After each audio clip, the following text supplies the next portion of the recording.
మీరు మీ రోజువారీ సమస్యలను ఎదుర్కోవాలి అంటే మీకు తప్పకుండా ఆత్మస్థైర్యం కావాలి. ఇది చాలా మందిలో లోపించడం వల్లనే సమస్యలు ఎదురైనప్పుడు తట్టుకోలేకపోతారు.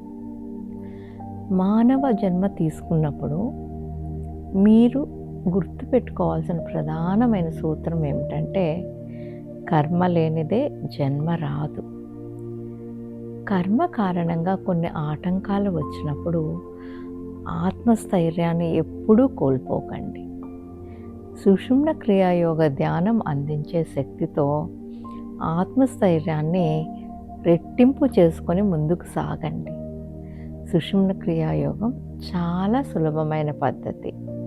ఈ అద్భుత ధ్యానం పరమ గురువులు ప్రసాదించింది మీకోసమే. ఇవాళే సాధన ప్రారంభించండి. మంగళం, నిత్య శుభమంగళం.